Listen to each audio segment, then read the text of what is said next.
morning. So ngayon ay December 23. So papakita ko ngayon yung aking mga breeding materials dahil breeding season niya. Breeding season na uli. So papakita ko sa inyo yung aking breeding materials.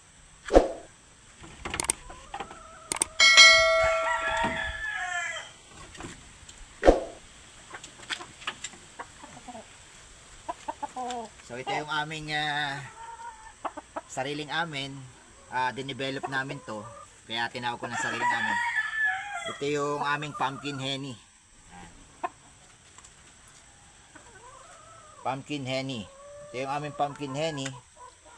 So bali itong dinevelop namin tong pumpkin henny ay nilagyan namin ng Peruvian. So napalit na ng dugo ng Peruvian ito, pero nandun pa rin yung speed saka power. Ito, pumpkin henny.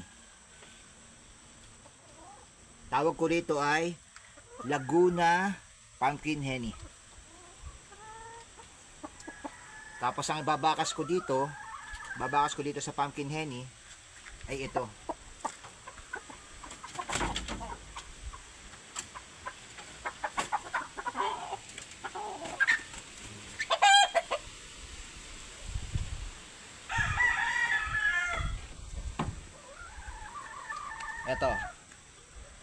Ito yung aming Bruce Barnett sweater.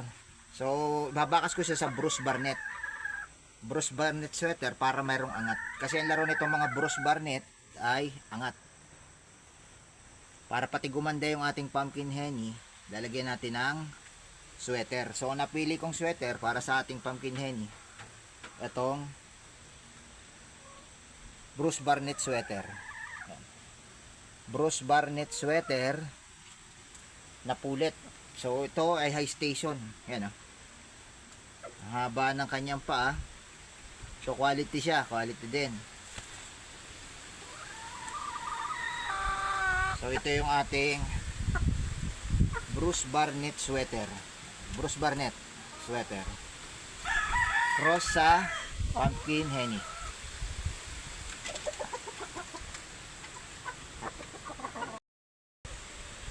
So ito pa yung isa kong ibinabakas ko sa aming pumpkin henny.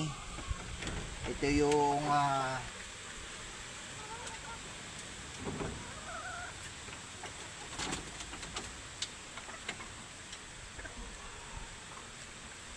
ito naman yung aming white dome henny. White dome siya na henny. So binakas ko to sa ating pumpkin henny. Yung ating white dome henny. Ito. Puting bulit na binabae. White dome henny. Ito, isa pang pambakas ko sa ating pumpkin henny. Itong white dome henny. So, ang kabakas ng ating pumpkin henny, dalawa. Isang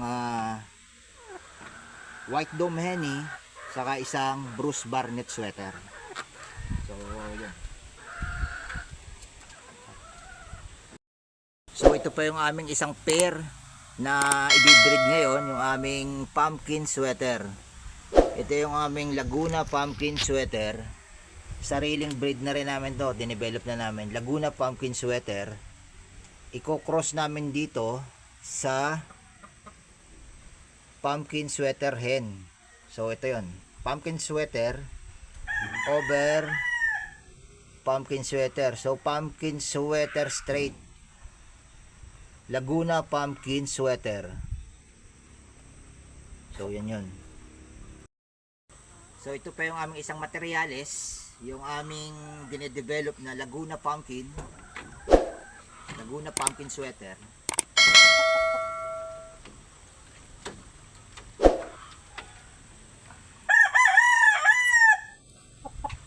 So ito yung aming dinedevelop na Laguna pumpkin sweater. Ayan, Laguna pumpkin sweater. Bali ito ay 4 months old. 4 months old pa lang siya, pero malaki, pang breeding material to. Saka maganda rin ang sukat. High station, mahaba ang binti. Ayan oh. So gagamitin ko ba siya ngayong breeding season? Ang tanong. So ang sagot ko, oo, gagamitin namin siya ngayong breeding season. Kaya lang wala pa kami makuhang ibabakas na inahin. Kaya ngayong araw na to, December 23, meron akong nakilalang isang breeder na ang binibreed niya ay Golden Boy at saka Golden Monkey Sweater. Pupunta kami ngayon doon para kumuha ng isang pulet, isa lang pulet. Susubukan namin yung lahi kung maayos para i-develop yung ating Laguna Pumpkin Sweater. So babakas natin tong ating 5 months old, 4 months old, magpa 5 months old na pumpkin sweater sa amin ngayon kukunin na Golden Monkey. So ang aming kukunin ngayon ay isang Golden Monkey pulit. So guys, punta kami ngayon sa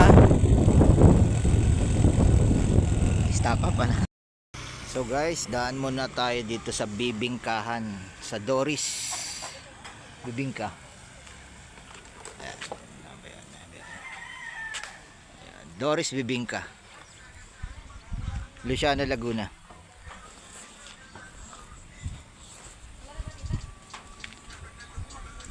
So ayan, Doris Bibingka. So guys, kain muna tayo ng bibingka. First stop over. Ha? Kain muna ang mga first. So ito yun guys. Yan. Ito yung bibingka. So titikman natin kung masarap. Ayan.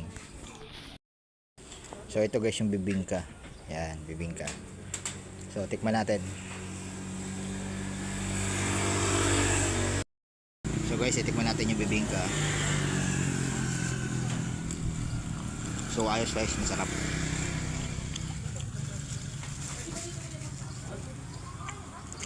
Guys, masarap. Bibingka. Mainit pa oh. Oh. Mainit pa. Okay. Goods. So dito na kami ngayon sa tulay ng Kabinti. Ito yung Bumbungan Falls.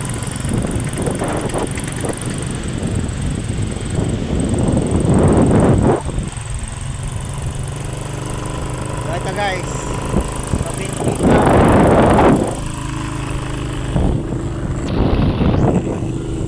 Napaka nature pa rito guys, dito sa Kabinti. So halos makikita nyo wala pang mga kabahayan. Yan, gubat na gubat pa. Napaka-gubat pa niya guys. Liblib pa.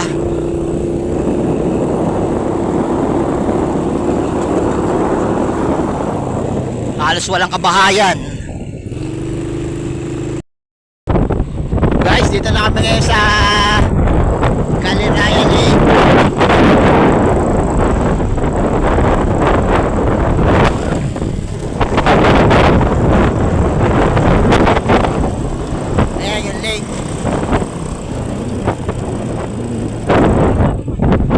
Barangay Mahipon.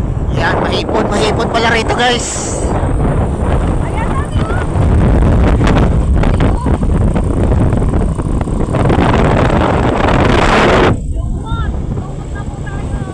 Yan, lumot. Malumot guys, nakadulas kami guys. Dahil malumot, safe lang. Buti na lang, mabagal, nakahinto na. Guys, ito na kami sa Kaliraya. Ayan o. Kaliraya Lake. Kung ganyan ka ba, baka mag-ano.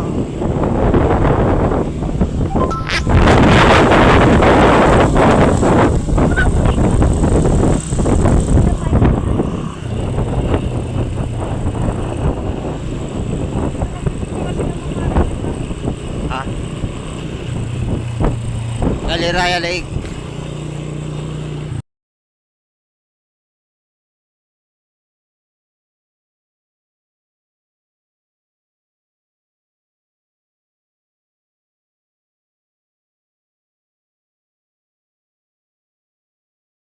So ngayon nakuha ko na yung aming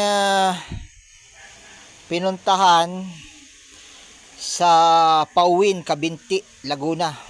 Napakalayo. Bundok na. So ito na yung golden monkey sweater. Ito.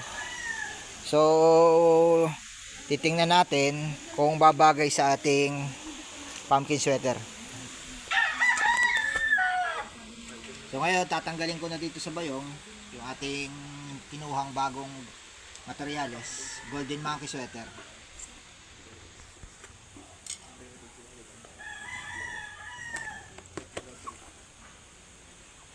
So ito yun guys, ito yun, golden monkey sweater, authentic line.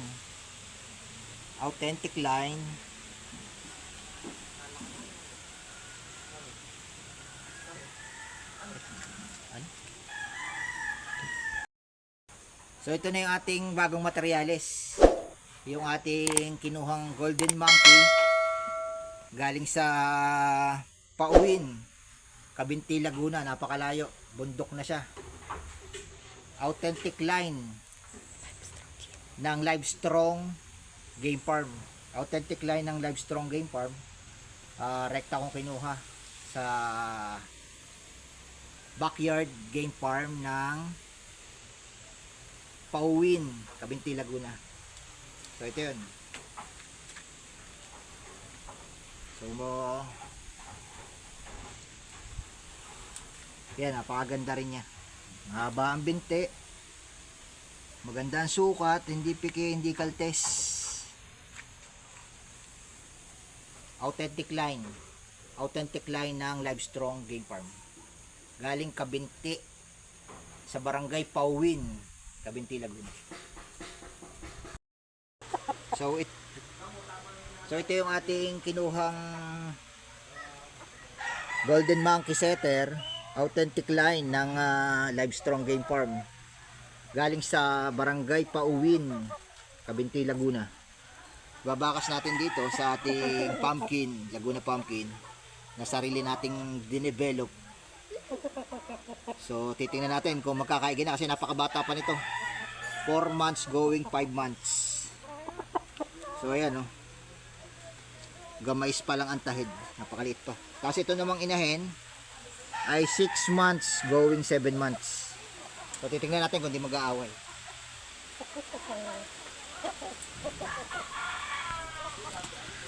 So ito yan, golden monkey sweater cross sa ating Laguna pumpkin. So titingnan natin kung maganda ang kakalabasan nila.